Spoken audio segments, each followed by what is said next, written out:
Chapter 21. Die, Ego, Die. A soul was looking down upon me. One eye was gone, one eye was closed, but I felt the presence of someone nearby while a waterfall splashed down in the distance. Water. I could feel the water rushing by, even though we were so far away. And if this was the end, then death was like a stream flowing out of this place. We were deep in the forest when the 28th psychopomp laid my body upon a rock and began reciting a ritual. As birth begins, so death do we depart. Head home, my dear soul, go back to the start. Let go at death, this means you've conquered the great fear. This is not the ending, a new beginning is here, said the 28th psychopomp. Wind hushed, his voice silent as more animals crept in from the outskirts of the trees. Leaves shuffled beside my ear when a four-legged creature scampered beside my face. A wet nose sniffed my temple before it pressed its head against my neck.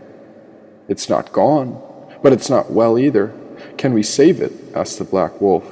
His body is done. He's gone as far as he could go, but its mind won't let go yet. It needs to let go, said the 28th psychopomp. Why hold on? He's been destroyed, and how is it even alive? Asked the wolf. Don't know, said the psychopomp. Never found a soul quite like his. These animals were speaking of my condition, and their whispers carried with the wind. Why does it have to die? Whispered one of the young rabbits. Shh, said its mother. It needs to let go. It's suffered enough. All the animals were standing around, and I could feel each presence glowing with the energy of the psychopomp. Like orbs of light dangling around me, each light was housed inside the skin of a body, and each body was unique. Then one familiar creature moved through the crowd when I knew I'd felt his light before. I know this man. We've met, said an opossum.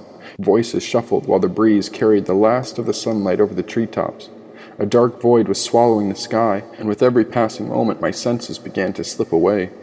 I think its heart is still beating, said the opossum, putting its paw on my chest. I think you should back away, interrupted the psychopomp.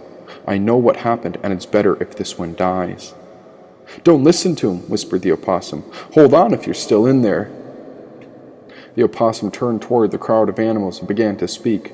We must do something. Prepare the tiger's ball, and I'll start the sacred om. The voice of the opossum was familiar, like an old friend I hadn't seen in years. Lemon and ginger, said the rat, scurrying into the leaves. We know where it grows. Ginseng and sage, whispered the boar as it trotted away. I'll bring the valerian root, said the doves as they flew over the woods. I'll take to the yucca, said the fox, and I'll tell the turtles to bring cattails. Red juniper and hawkweed grows beneath the berries, said the raccoons. We'll be back at once. A mad dash of feet scampered with the west wind. I saw golden seal where the blue corn grows, said the owl. And tell the horses to pull green briar, interrupted the caterpillar. All the animals were hustling. Leaves were trampled in every direction as they set off through the land. We'll carry the water for cleansing, said the pelicans. What else is there, Cicero? Asked the black wolf. Cat's claw, ashwagandha, mugwort, aloe, orange argosy, and St. John's wort, said the opossum. Honey locust wouldn't hurt, and we'll need a plant's last breath out too. The plant's last breath? You mean the stone-cold moss agate, said the wolf. I've heard birds whisper how pebbles settle on the ridge of the mountain. I will go. Then make way. He doesn't have much time, said Cicero. We'll need all of it if there's any hope. The night fell upon me like bedsheets and covers, and when the giant black abyss stretched dark over my mind, I felt the opossum's light beside me as I continued to fade. Hold on, whispered Cicero. Can you hold on a little longer? Something was pulling at me now. I thought it was the opossum, but it was tugging at my soul. Beginning in my feet and wrapping itself through the legs, I felt my toes go empty. The emptiness began to roll up through my legs and enter the base of my spine. He's leaving, said the psychopomp. Not yet, said Cicero. Start the om. There was no mistake when I heard the sacred sound. The vibration started with the opossum beside my ear before tiny insects, crickets, and even earthworms were adding their own distinctive tone. Grasshoppers chimed in, then toads began to chant. The geckos held the flow before the alligators started to pant. My soul held on like the last leaf before winter as the animals came back piling the ingredients together. The opossum mashed his feet and paws over the herbs as smells drifted to my senses. When the remedy was ready, the animals pressed it into a paste before the wolf entered the circle, offering up what looked like a plant's breath caught in a clear stone. "The breath out," said the wolf. "I found the mossy gate." The wolf dropped the stone beside the pile, and a magnetic pulse shot through the land. My mind sprung open. I was aware of the void sucking me under. They placed the stone above my heart when I heard it beat. Pelicans poured water over the gem, and air spread through my body. The stone was magic, and it gave a breath into my lungs. "It's working," said the opossum. "Strip the human and apply the remedy," said the wolf. "You don't know what it's been through," said the psychopomp. "The soul cannot recover once the mind breaks. I see his body fighting, but the mind already cracked. The one is calling him home, and it's too late to bring his body back." "But I feel two souls in this man," said Cicero.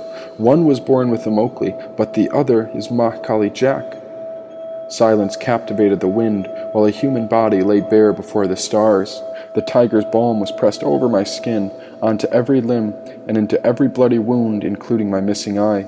As the crickets and frogs began to soften their ohm, I began to wonder who was left to take their place. Then the pelicans appeared with more water to replenish every animal's taste. Just as the night was peaking, after none of the creatures dared to quit, I decided that neither could I when the opossum began praying beside my hip. "Do you remember how to endure? We can wait and see," whispered Cicero. Mint was seeping through my veins, into every cut, but was it enough?